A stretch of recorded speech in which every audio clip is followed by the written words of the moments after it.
Assalamualaikum warahmatullahi wabarakatuh. Good pagi, selamat morning. Selamat berjumpa kembali di channel ini. Kali ini kita akan membahas tentang menentukan ukuran contoh atau sampel.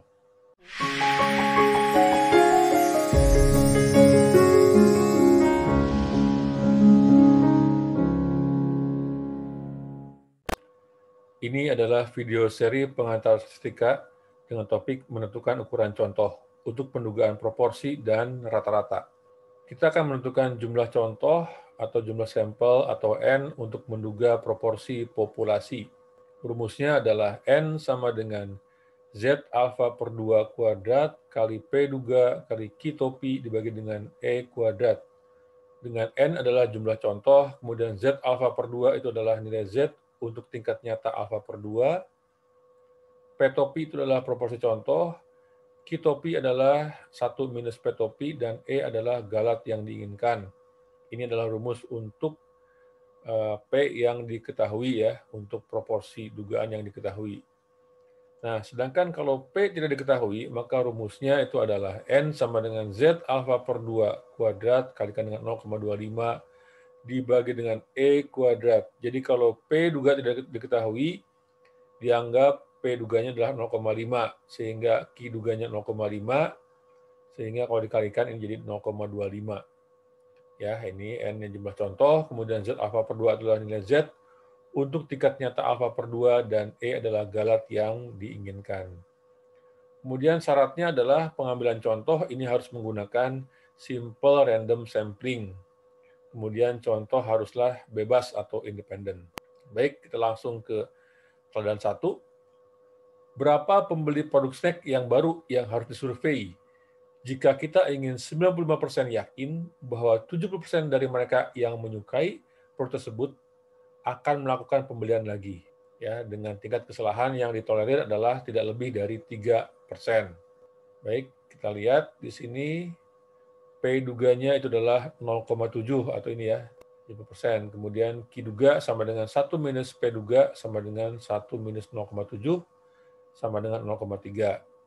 Kemudian E-nya adalah margin of error-nya adalah ini 3%.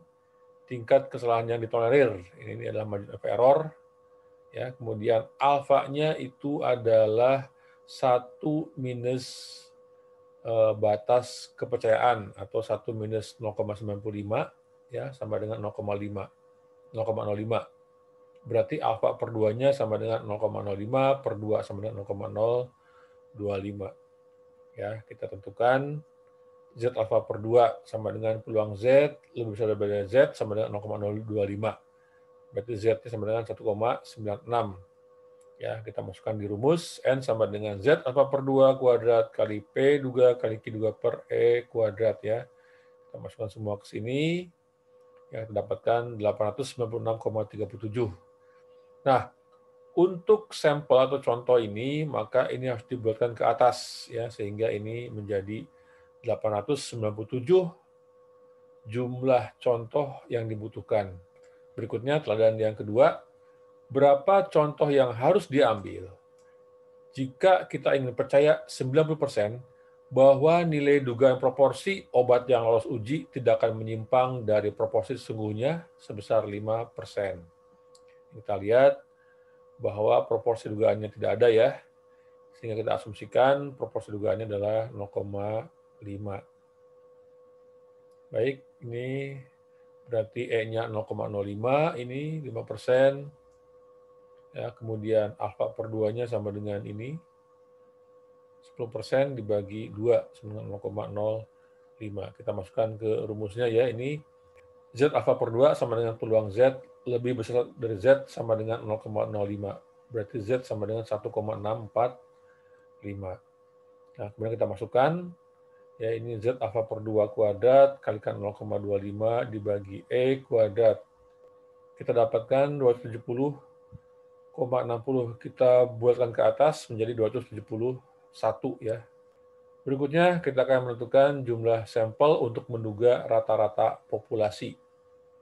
Rumusnya adalah N sama dengan Z alfa per 2 kali sigma dibagi E dikuadratkan ya. N jumlah contoh, Z alfa per 2 adalah nilai Z untuk tingkat nyata alfa per 2. sigma adalah simpangan baku, dan E adalah galat yang diinginkan. Syaratnya adalah pengambilan contoh harus menggunakan simple random sampling. Baik, ini teladan berikutnya. Tentukanlah jumlah contoh yang perlu diambil jika kita ingin 95% yakin bahwa nilai tengah dugaan kita dengan simpangan baku 0,28 itu tidak meleset lebih dari 4% dari nilai tengah sesungguhnya. Baik, ini kita diketahui ya. Simpangan bakunya 0,28, kemudian E-nya sama dengan 0,04, alfa per 2-nya sama dengan 0,025. Ini ya, 1 minus 0,95 ya, dibagi 2. Nah, kemudian ini Z alfa per 2-nya sama dengan 1,96. Ya, kita masukkan ke rumus, N sama dengan Z alfa per 2 kali sigma per E dikuadratkan. Kita dapatkan hasilnya 188,24. Kita buatkan ke atas jadi 189. Berarti jumlah contoh yang perlu kita ambil itu adalah 189.